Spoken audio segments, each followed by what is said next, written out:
Well, let's focus now on the most high-profile race of them all, the one in New York, a powerful role running New York City.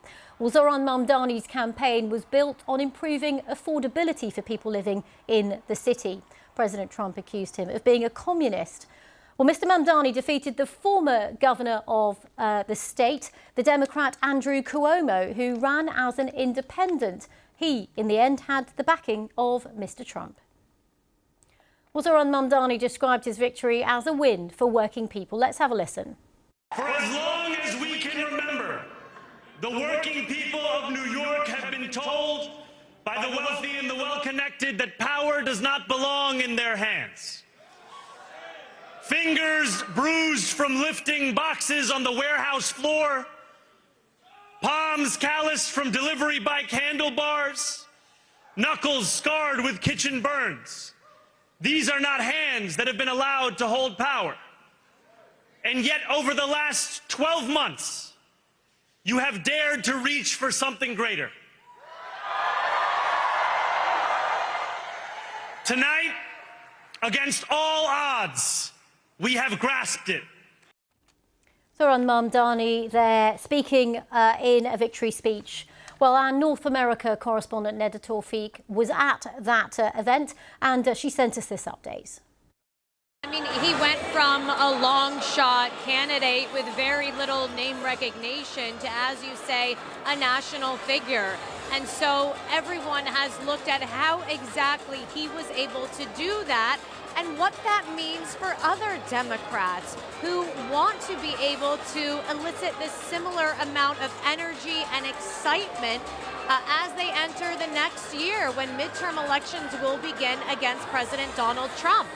And what Zohran Mamdani did was he had a laser focus on affordability. Of course, the top issue in this, the most expensive city in America. But he also had a way about him, an authenticity that helped him connect with voters in this diverse city. And we heard in his victory speech there that he will be unapologetic about his faith as a Muslim, about his politics as a democratic socialist. And he tried to not only show that he would fight against Donald Trump, saying, you know, Donald Trump, I know you're listening, turn the volume up louder, and saying that only the city where Donald Trump came from knows how to hit back and fight back, and the entire city will do that. But he also wanted to give people joy and hope with his campaign.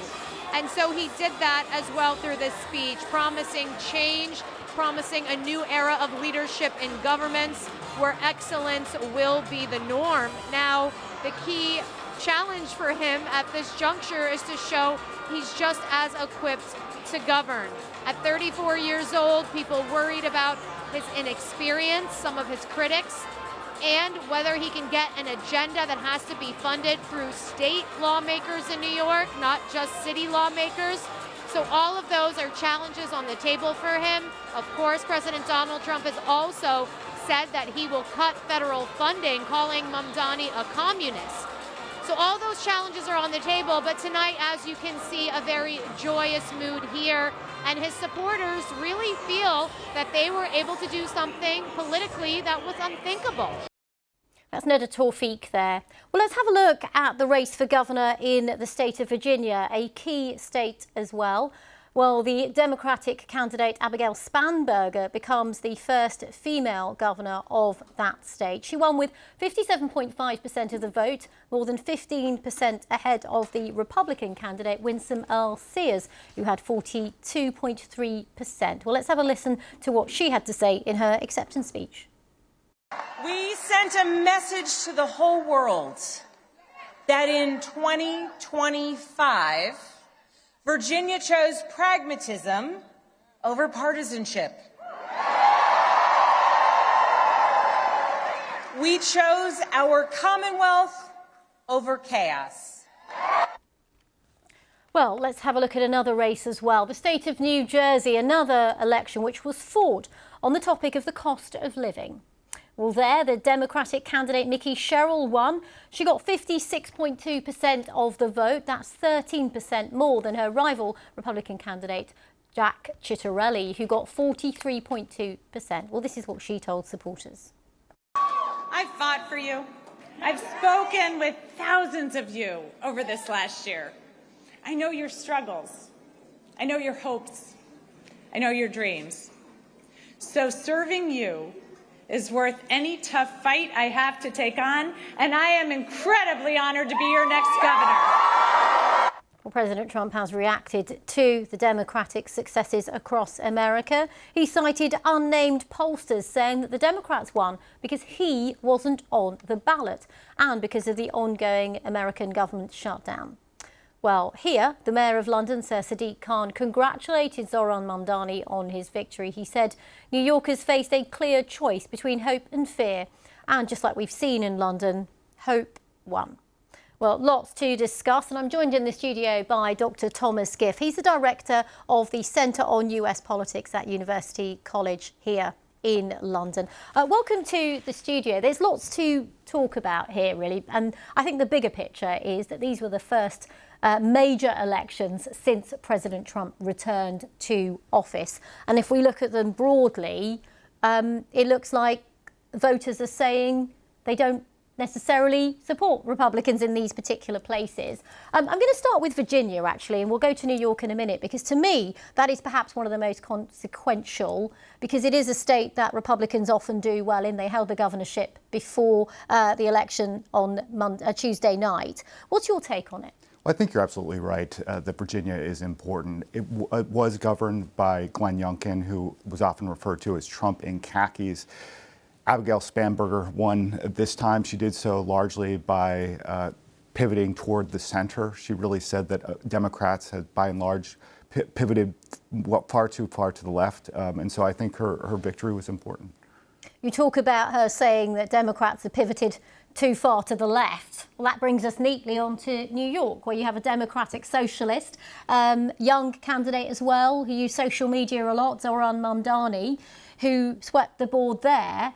Interestingly, not all the Democratic establishment supported him even. No, you're absolutely right. And I think that there was quite a lot of controversy surrounding him simply because he does self-define as a socialist. He has advocated for rent freezes, state-owned grocery stores. He has said that capitalism is theft. So many Democrats, again, who think that the party would do better by moving toward the center, were very reluctant to get foursquare behind him. But he won a pretty resounding victory by about 10 percentage points over former Governor Cuomo. Yeah, I mean, he literally ran against an establishment candidate in Mr. Cuomo, didn't he? He's also already been in the crosshairs with Donald Trump during his election. Well, how do you think that relationship's going to go? I mean, New York is a very, very powerful city.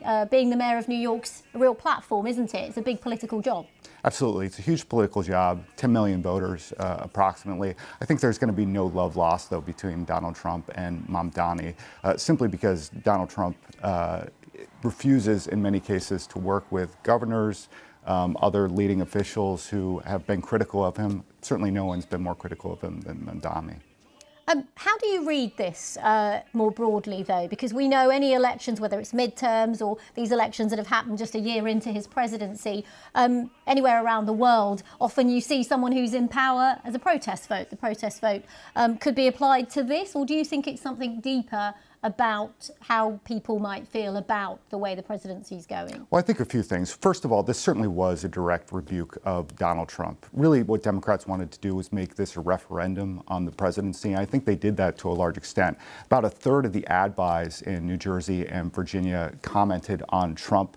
So they really wanted to make this sort of a national election. At the same time, I think it's possible to read too much into some of these results, simply because we're talking about New Jersey, New York City, and Virginia, all which are sort of trending in the Democratic direction. So they're not necessarily representative of a lot of key swing states. Indeed. And very briefly, if I may ask you, there's a lot of questions about what happens with the Democratic Party next? It's very clear who's in charge of the Republicans, but the Democrats don't really have a kind of figurehead at the moment, do they? And what we've seen with the Mamdani victory, and of course what we've seen in Virginia, is you've got two wings of the party, the more centrist and the much more left progressive side. Where do you think is next for the party in terms of trying to kind of coalesce? Well, I think certainly what Republicans are going to try to do is paint the entire party as representing by Mamdani, simply because they think that he's too far left. I think to the extent that they can do that, he's a walking, talking billboard for the GOP, simply because of all the far left policies that he's been advocating. OK, thank you so much, Thomas Gift, for coming into the studio and putting all of this into context. The first major electoral test, these elections, aren't they, since President Trump was re-elected. Thank you very much. Thank you.